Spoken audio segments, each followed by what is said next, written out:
If you're not recovering between workouts, you're either not growing or you're seriously slowing down your progressive overload. Training is just a trigger. Your body's always in a state of gaining or losing. If we're to nitpick, there's no such thing as true maintenance. It only appears that way when your net gains and losses balance out over time. So the goal is to stay within your recovery limits, and you cannot force progressive overload. If your numbers are improving, it's because your body has already adapted. Growth has outpaced breakdown. So if you're hitting the same numbers for months, either your stimulus wasn't potent enough, or worse, you're stuck in a constant state of under-recovery. You should be walking into the gym fresh, not overly sore, exhausted, or mentally drained. Progress doesn't need to be fast, but there should be a clear upward trend. Stagnating, declining, or unpredictable performance fluctuations should not be happening often. More often than not, bad recovery is the biggest killer of long-term gains, right next to injuries.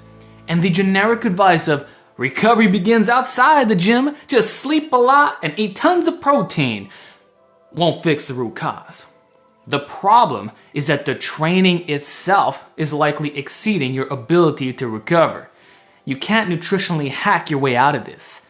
You're likely doing too much in the gym, not resting appropriately between workouts, or you're not picking the right exercise for your needs, or at least managing load correctly given your training experience. So if you've outgrown the novice phase but are still training like one, you're setting yourself up for failure. Recovery has to evolve as you advance, and so should your program.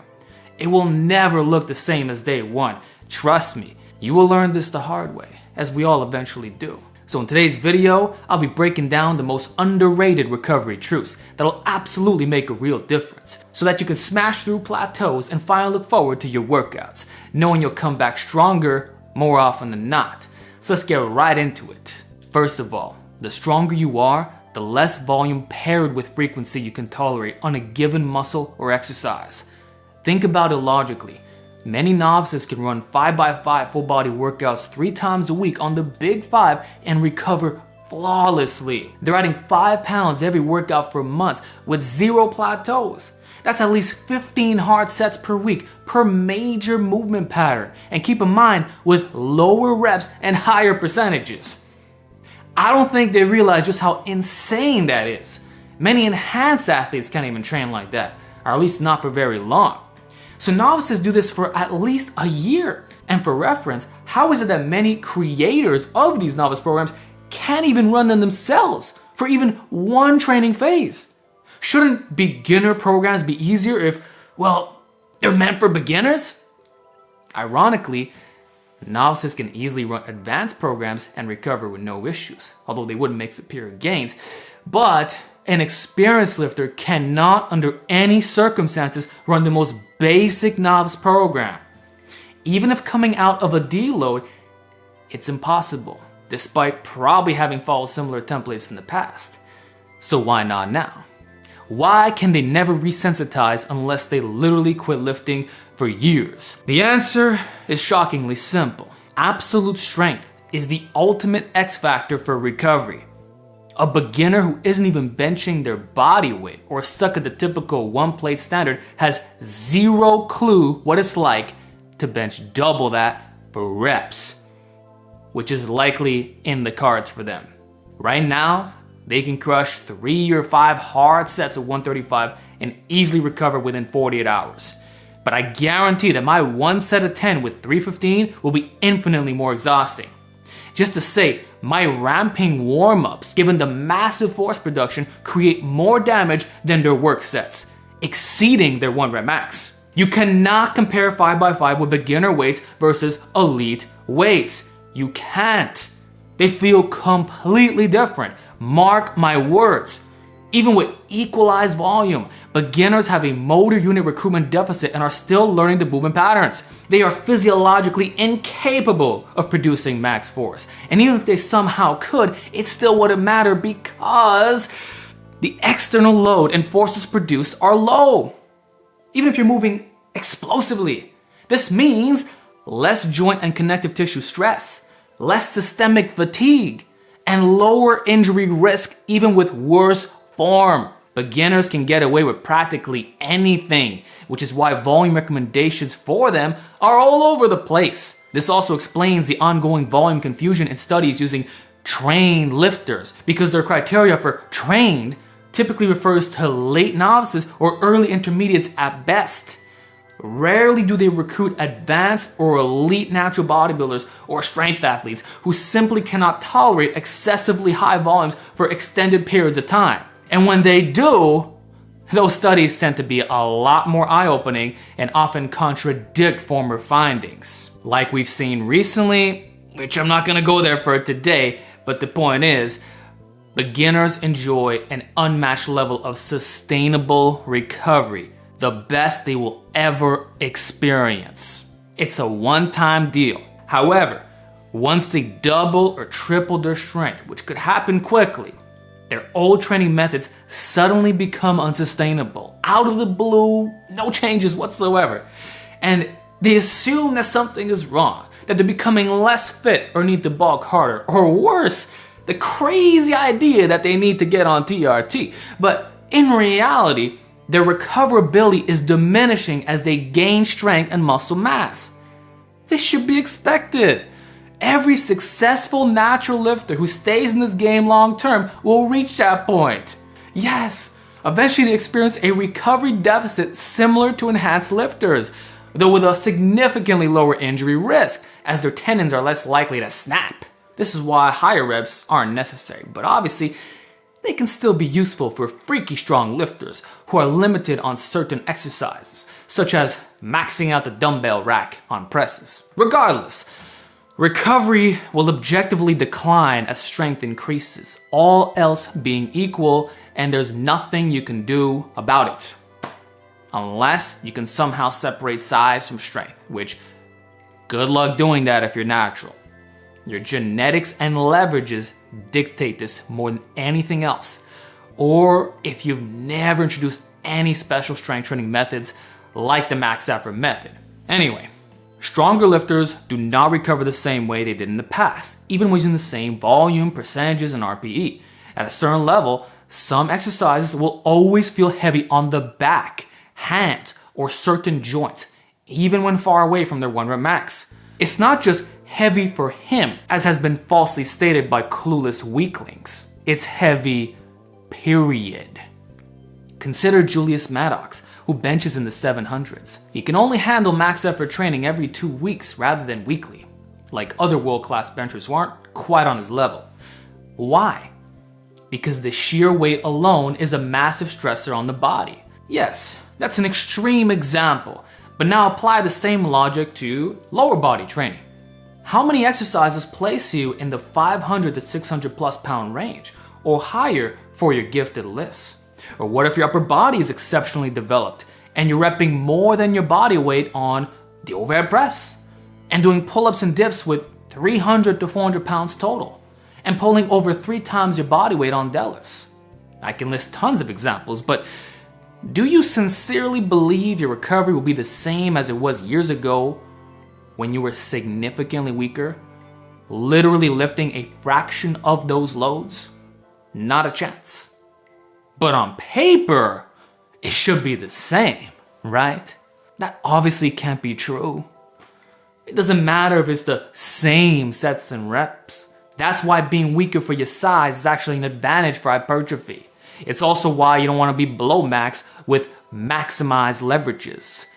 Instead, you should have bad leverages, be weaker than you look, and perform harder exercises if you're brutally strong. Your body doesn't care about how much weight is on the bar. All that matters is deeply fatiguing the muscles, and that can be achieved with less weight if you understand moment arms and use techniques to reduce the absolute load. So a disproportionate strength to size ratio can wreck your recovery, leaving you feeling more beat up, and slow down progression to the point of frustration. So it's not about moving the heaviest weights possible. It's about getting more out of less weight so that it feels equally as challenging. Once you've gained over 10 pounds of lean muscle and built a respectable physique, you'll need to get more out of less weight on many exercises, even if you're not elite.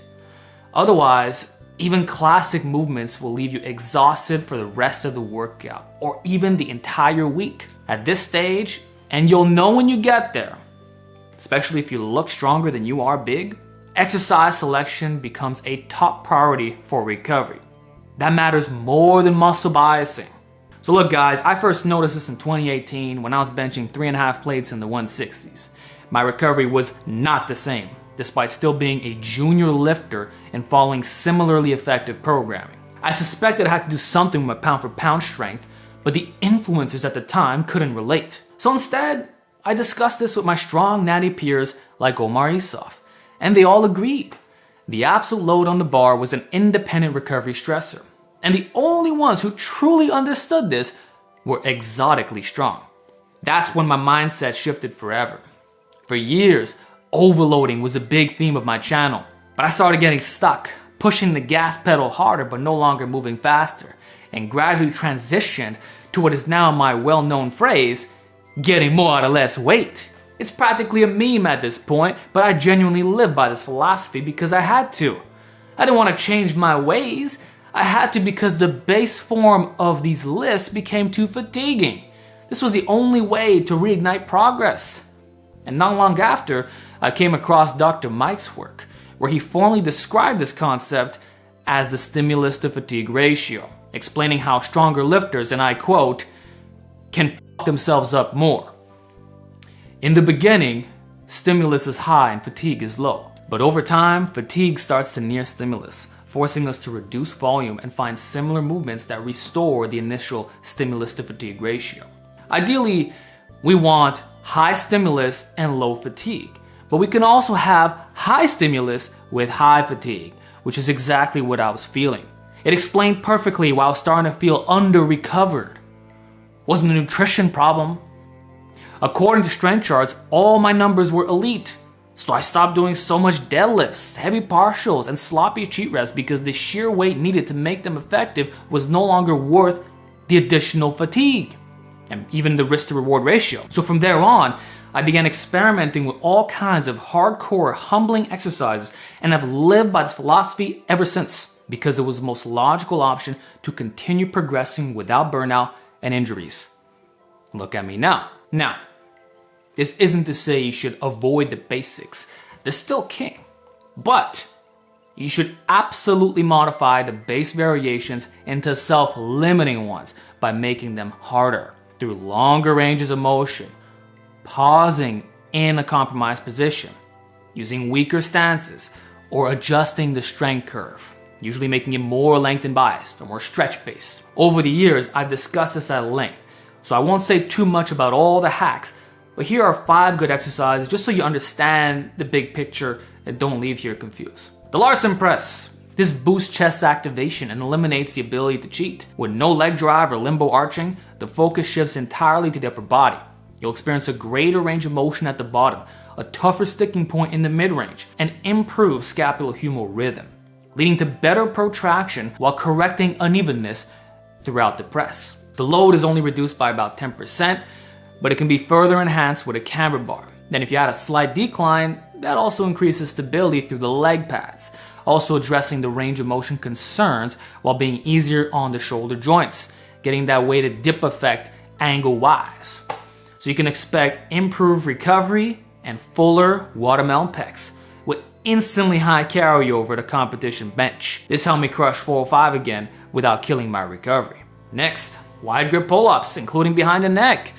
These build width by limiting humeral elevation and train the lats at their best leverage. The insane adduction in the frontal plane is key, which is why silver era greats swore by them. These help me build up to 8 one-arm pull-ups without exceeding 90 pounds for reps. Control the negative to avoid armpit overuse, and if you lack mobility, use rings or handles and gradually widen that grip. Similarly, behind the neck pull-ups are brutal and Jason Statham approved. They're the only true 100% forced vertical pull, improving shoulder mobility and feeding into behind the neck presses and pulls. The hardcore difficulty aspect alone is worth it. SSB good mornings. Instead of heavy deadlifts or RDLs like my 405 x 15 or 455 x 10, I drop the weight to 285 and get the same posterior chain stimulus with significantly less axial fatigue. Or I go Hatfield mode with the hand support with just over 315, but it's still 100 plus pounds lighter than deadlifts. This allows me to do more sets if I want and increase frequency without wrecking myself for the rest of the leg workout or week. While you lose the weight of stretch on the traps, this improves the stimulus to fatigue ratio with less muscle damage. It also carries over better to back squats and can be done immediately after for efficiency. No long warm-ups, just strip the plates off and go. It is a hinge with a bar on your back, and the prime movers controlling hip extension do the exact same thing. Also, if you flip the bar upside down, the camber shifts the weight forward, increasing upper back stress. It also forces neck extension, making it a legit way to get yoked. This drops the weight by another 15 to 20%. So if you can handle 2 plates in this style, you can probably deadlift 600, assuming you're technically proficient. Now that is a massive weight difference. Belt squat deloads and tractions the spine, plus shifts all tension to the quads with a lengthened lever action, making you significantly weaker. If you're repping 3 plates here, you could easily do over 4 plates on a back squat. But now there's zero axial fatigue. Go ATG, not just at 90 degrees. So use mats or set the plates upright if you can. And hold the bottom stretch for 1 to 2 seconds, since the quads do experience stretch-mediated hypertrophy. Then explode up without pulling the bar hard with your hands, because they're just there for stability. Or go hands-free. Either way, your legs are growing the same as a back squat with far less load than most squats in general or leg machines. I'll pick this over a hack squat or leg press any day, not to mention having greater carryover to back squats. So it's a favorite among athletes. One more example, ring push-ups. My favorite super ROM press for getting more out of less weight without compromises. You get the deepest stretch, but it's more joint friendly than dips. No sternum or shoulder pain, since you can rotate into the press, and it targets the serratus harder thanks to full protraction and converging. You're performing the main function of the pecs, humeral adduction into load, so you can fully squeeze your pecs with the sideways straps. It is safe to fail, and you can adjust the deficit to match your stretch tolerance and leverages. So I set the rings slightly lower than my feet for a minor decline to hit the upper chest and increase difficulty again. I also go slow on the negative to reduce instability and pause in the stretch, which keeps the ring steady and lowers the rep count. It's like a cable press and camber bar bench combined. Max chest stimulation, zero joint pain, and brutal even with just body weight or a light backpack. They substitute dumbbells, parallettes, and all deficit presses without needing a complicated setup or specialty barbells. No bulky obstructions. Do you get what I mean now by yielding similar strength and size increases but without requiring as much external load? I believe that progressibility and stimulus to fatigue are more important than muscle biasing. If these 2 factors are in perfect sync, then the exercise is as hypertrophic as it needs to be. Plus, if you rotate movements at least every training cycle, overuse injuries will be kept at bay, allowing you to train harder for longer periods. You will inevitably stimulate all the muscles from various angles, and after many years, everything gets hit, so the biasing takes care of itself. As long as you can recover from what you do. Not every exercise needs to be done all at once in a program. That's how guys end up following absurdly high volume programs that aren't sustainable. Or they go to the other extreme of doing a ridiculous number of exercises with only 1 set each. Not necessary. Split your work by having different days for different exercises or different training blocks for different movements. In the end, you'll end up in the same spot. And one more thing, because the absolute weight on the bar is the #1 factor, you need to be especially careful with leg training. It's critical if you have a powerlifting background, since you have the potential to produce unusually high forces, which can bleed into the rest of your program, especially due to back overlap. For this reason, I found that training legs once a week really helps to reduce overall fatigue. You can also manage stress by adjusting the ratio of squatting to deadlifting, such as deadlifting every other week, or following a 3-to-1 squat to deadlift ratio, if you happen to be doing those movements. Remember, axial loading is a big deal when you're strong. The same principle applies if you're overhead pressing above your body weight, as it requires a lot more bracing and stability than seated pressing. Know when to make the switch. Conversely, Weaker muscles can handle higher frequency, but not necessarily because they're smaller. Even though biceps are easily damaged, if your curling strength is weak, you can push them harder.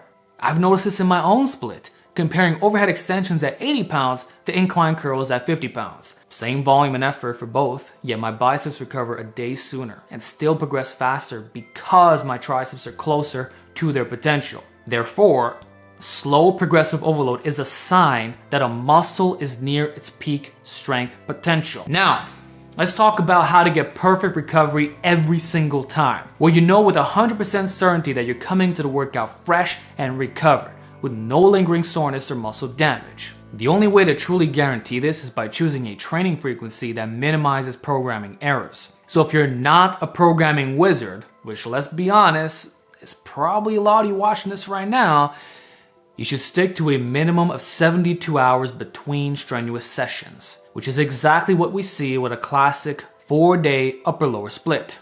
The majority of lifters will recover perfectly fine with twice-a-week training frequency. You'll fulfill most of your potential with the least amount of recovery problems. Training a muscle 3 or more times per week? That's gambling with your recovery, even if it's marginally superior on paper when done right. But more often than not, it leads to burnout and inconsistent workouts. Some weeks you feel amazing, other times it's a flop. You also need to auto-regulate more and be super careful with volume and intensity to avoid excessive muscle damage. Even one extra set can ruin everything. All it takes is to come in a day more sore, which hurts recovery. This is the real reason why heavy light medium splits are so common with 3 times a week frequency. But then you have to ask, is it really more effective than 2 harder sessions with more rest days? Do you really need that light day? Will it make a difference over the course of a year, which no study has yet to explore? Who knows? But what I can guarantee you is that it's sure as hell not necessary. So stick to the classic 72-hour law if you don't trust yourself. And for elite muscles, consider extending recovery to 96 hours, which would result in 1.5 times frequency. This forces an asynchronous split, like Jordan Peters' push-pull off, legs off, repeat split. Or simply disregarding the Gregorian calendar altogether because a 7-day training schedule is arbitrary. But just to be clear, 1.5 to 2 times frequency is the sweet spot of recovery for most people. Certainly better than 3 to 4 times a week. And this is coming from someone who did full body training for years. And I've done 4 times a week full body. And what I can tell you is that I know for a fact that most lifters do not have what it takes to last that long with these higher frequencies. Only a select few will do it right and not burn out. But what typically happens is you come in feeling a little bit off, then you take an extra day off. And you have this schedule that's constantly fluctuating. It's never 100% consistent. History has shown this to be the case over and over again. And to take this a step further, you might find that at some point, training once a week becomes attractive. This is where biological age and training age fuse. If you've been grinding for 15 to 20 years, training every 5 to 7 days per muscle might actually suit you better. Or in general, not training every single day, even if it's a different muscle. Because remember, it's the same nervous system. For many, that'll be training 2 days on, 1 day off, which also reduces muscular overlap, which I'll get to later. The point is, there's long-term wear and tear, past injuries, and life responsibilities. Do you honestly think your recovery at 35 would be the same as when you were a senior in high school? Back then, you had 0 responsibilities, no stress, unlimited sleep and food, and could kill yourself in the gym, almost training like you're enhanced and recovering like it's a joke. And this is beyond just a novice factor. You got away with bad training and avoided injuries because there was no mileage on your body, like a brand new sports car with all fresh parts. So what I'm saying is, regardless of programming, even if it's dialed in to perfection, your body itself is aging. And the longer you stay in this game, the smarter you'll need to train, because recovery will not be equal. At this stage, your joints start to feel it more.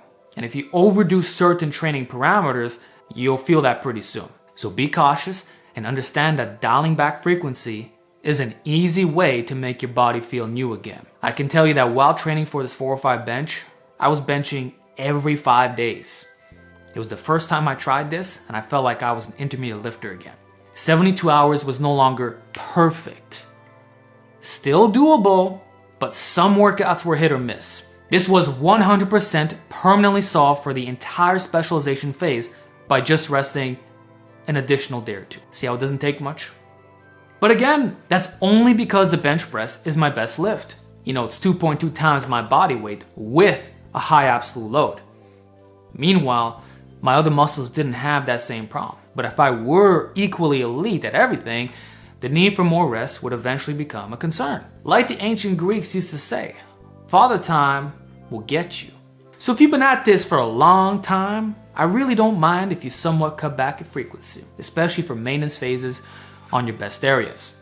Or you can use alternating day splits, like having A-B days, where you still get a bit more frequency in, but unevenly. Not exactly a full week of recovery. So like if you're doing a 3-day upper-lower, 1 week upper's being hit twice, the second week it's once, whereas legs is the opposite. It's flipped. On another note, you should really think about how systemic fatigue from cardio affects your daily energy and mindset. If you're going balls to the wall like a competitive endurance athlete, you're trying to be a hybrid bodybuilder, understand that you're playing on nightmare mode. Yes, it can 100% be done. I've done this many times, including during my last shred, but it's a lot harder and more fatiguing, especially if this is not your job. It's not the same as the classic low-intensity cardio alternative. You can't compare running over 50 miles a week to walking the same distance. And let's be real, WNBF bodybuilders aren't doing hybrid training. They all walk. There's a good reason for this. Weight training is already tough, especially when you're up there in training age. And if you're cutting for a show, or just in general you want to minimize systemic fatigue, well guess what? High impact cardio or marathon prep training can burn you out faster. You won't burn muscle, but it does tire you out. And you can't magically make that systemic fatigue disappear. Naps are not going to help you here. I keep stressing this. You have one nervous system. Fatigue is fatigue, and it affects how you feel in the gym. So personally, I bought a walking pad, and now I'm hitting 12 to 15K steps a day. Keeping it simple, not trying to be a pro endurance athlete, and definitely not doing high volume burpees for now. I'll reintroduce them when I'm in a maintenance phase and not lifting 5 days a week. There's more recovery room and less potential for mistakes. That's all I'm getting at. Not that it can't be done. We just want to minimize the chances of your weight training going wrong. Burpees also make shoulder recovery harder and increases the risk of overuse injuries. I almost suffered from this recently. Also consider this. Are the people doing high-intensity circuits or hardcore weekly mileage leaner than natural bodybuilders? Nope. And natural bodybuilders are the most shredded athletes on the planet. All they do is walk. So do that. Just copy the best. Lower systemic fatigue and optimize your controllable training factors. And you won't need to worry about complicated programming or coming into the gym tired or slightly off.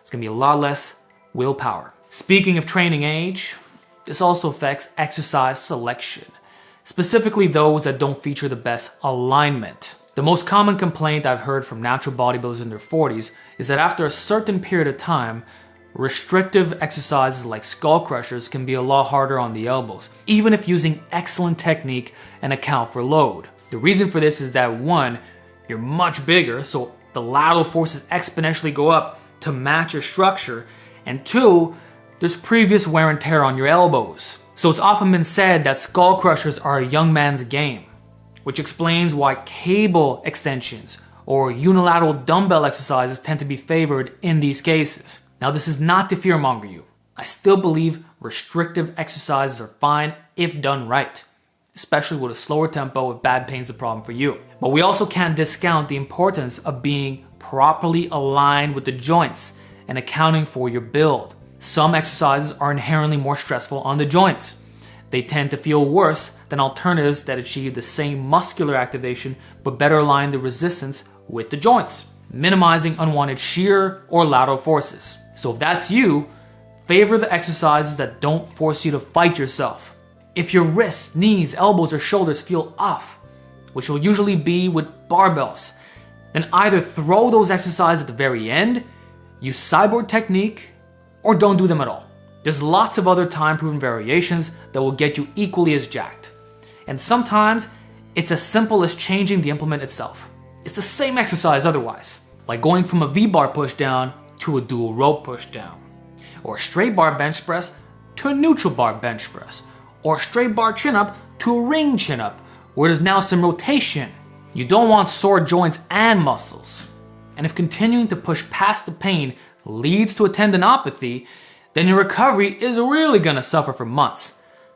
And that sucks. So there's plenty of pain-free alternatives out there for you to try. In addition, factoring in the resistance profile. Guys, you don't need to do lengthen-only exercises, even if they're superior, which they are. I've been ahead of the science crowd since 2016. That said, the shortened position is easier to recover from and is generally more joint-friendly. Just think about band pushdowns, for example. And there's nothing wrong with mixing in stretching and squeezing exercises, especially if the bulk of your volume is lengthen biased.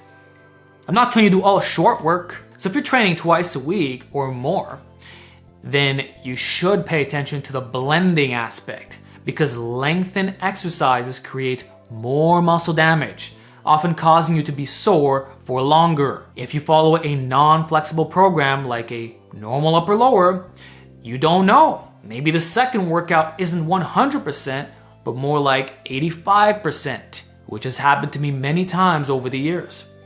So you have to think about how your first workout can affect your last workout of the week. And exercise selection, even if volume is unchanged, matters.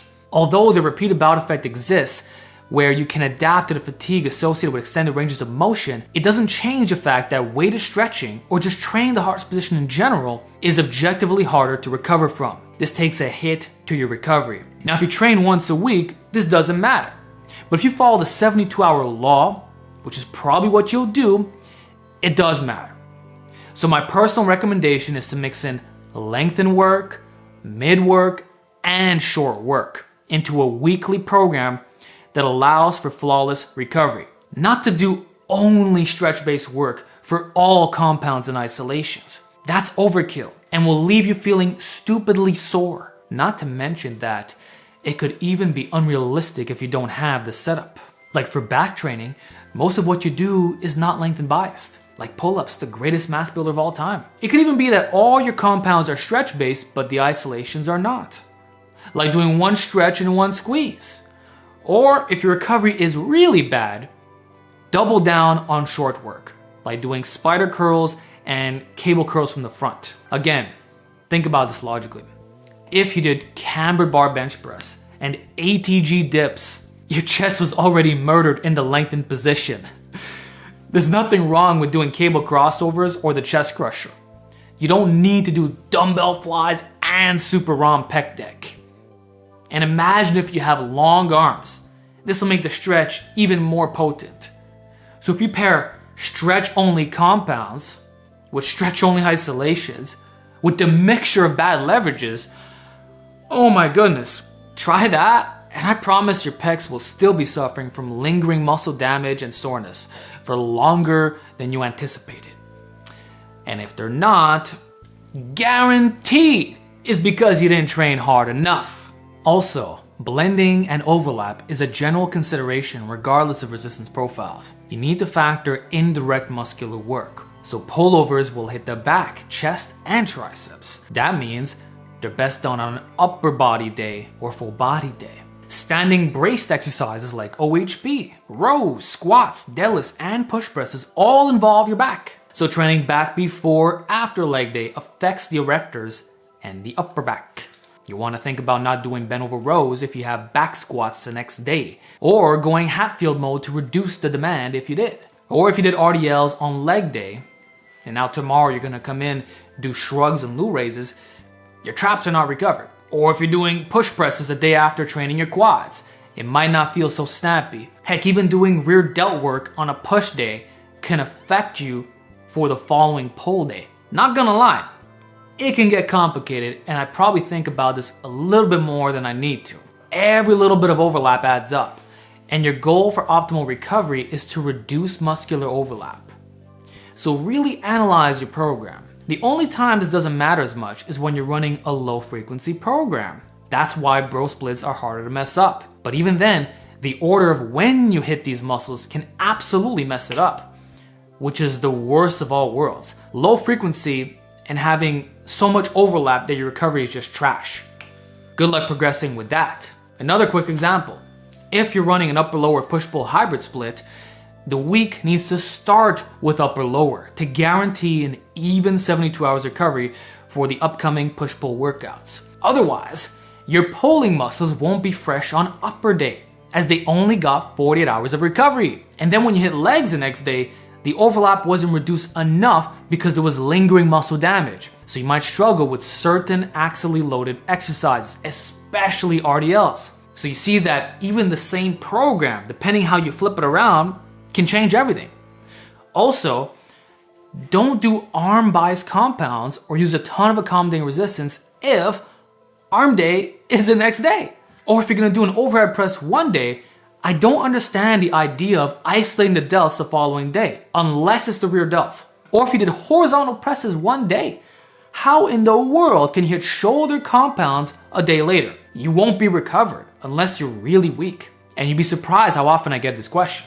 So it's rare that you're actually training a muscle once a week unless you only do isolations and certain machines that take out the secondary movers. So use your common sense. But most of the time, it's the back, shoulders, and arms that take most of the overlap. Figure out how to minimize that. Now going back to what I was saying earlier about training hard, unless you're following a lower frequency program of hitting a muscle 1 to 1.5 times, I wouldn't recommend exclusively training to failure. And in truth, it's not necessary to begin with. In most cases, leaving 1 rep in the tank is advised for recovery, even more so if you favor lengthened exercises. That also means you don't need to do rest pause, drop sets, or other intensifiers. Keep your fatigue on the lower side, and probably your reps as well. Guys don't think about this, but higher reps are more fatiguing and force a higher effort to equalize the hypertrophy outcome, so you basically have to go to failure. It's also why we don't put novices on them.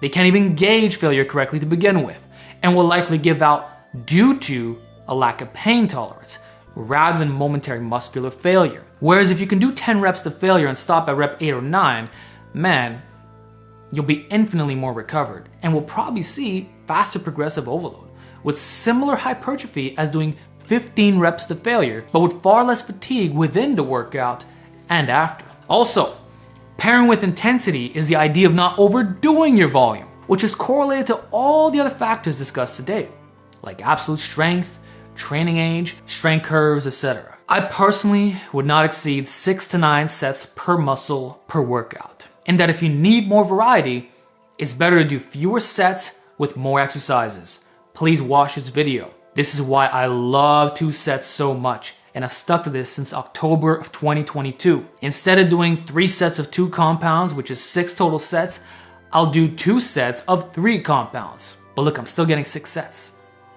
So now I'm hitting higher quality sets, which are more hypertrophic. Remember, each subsequent set is less stimulating, and I can do top sets and back down sets with more muscle biasing, less overuse, and not worry about overdoing the volume. And if I want to hit the upper limit, that can be done with isolations, even doing 2 sets for one exercise and 1 set for another. Who said that every exercise needs to have an equal number of sets? That's so arbitrary. Just to say, for my 4 or 5 bench journey, I did 3 max effort attempts, so 3 effective reps, followed by 3 back down sets at 1 to 2 reps in reserve.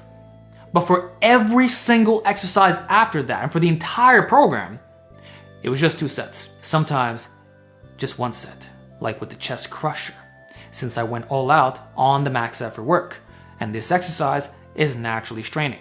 This comes a long way when it comes to net pushing recovery. If I stuck to the typical 3 sets of everything with the same number of exercises, I honestly believe training every 5 days would be too tough because of how hard I train and the weights being used. So focus on quality workload over quantity. If Jeffrey Verity Schofield, who was known to be a workhorse, made the switch, who do you think you are?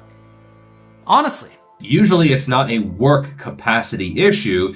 It's an ability to recover capacity issue. So I could do a lot of work, but I wasn't always recovering from it. And I still grew, but I think actually I would have been better with a little bit less. I think high volume is overrated. And I don't think for a second that most of you would see a big difference in your results by hitting the commonly cited 20 sets per week threshold. It's probably overkill or yields vastly diminishing returns, particularly when you're strong. Like if you can't make gains in the middle of the 10 to 20 zone, you don't know how to program, period. And the whole 52 set study is a joke. No elite natural bodybuilders or strength athletes train like that. And a 315 squat 1 rep max does not deserve a "yeah, these lifters were highly trained" comment. Guys, I was squatting that for reps after 8 months of lifting, doing high volume full body workouts 3 times a week with 0 recovery problems, which I obviously can't run now or wouldn't last very long. So what's actually realistic is that volume should drop as you gain more experience. This is what we actually see in the real world. Unless your training up to this point has been subpar and you never got strong. So stop referencing very short-term, non-replicated studies on so-called trained lifters whose numbers wouldn't qualify for any serious competitions. Real talk, natural women would beat these participants in a local powerlifting meet. I have seen this with my own 2 eyes. Seriously. How low are these research strength standards? Give me a break. Rant aside, I'm not a low volume guy, but I also reject super high volume. I got better gains later in my lifting journey as I dropped it. It's inefficient, unnecessary, and a lot harder to program. But after years of being in the trenches and trying everything under the sun, I can tell you that 6 to 9 high quality sets per workout is a sweet spot. And for those of you who are truly wiped out recovery-wise because you've been training for so long, or you're just older, 4 to 6 sets might be all you can handle. Just saying, if the intensity is there, you'd be surprised that you can get away with a lot less volume than what you're currently doing. In the end, recovery is dynamic and requires constant tweaking as your training evolves. You need to pay attention to your recovery ability and the quality of your training sets. It's all about balancing stimulus to fatigue, muscular overlap, and rest between workouts. Adjust your program to allow for full recovery, not just being good enough. This is how you keep progressing without getting stuck in a chronically fatigued state where a lot of your workouts feel off. Your baseline should never be under-recovered, even slightly. If it is, you'll stall out, burn out, or risk injury. So listen to your body, manage your training loads, and always keep the long game in mind. Quality over quantity, consistency over burnout. And more is not always better. So please try my solutions to minimize programming complications. And if you have any more questions about battery recovery, drop them in the comments section where I'll do my best to respond. Hope this video helped you out, and I'll see you next time.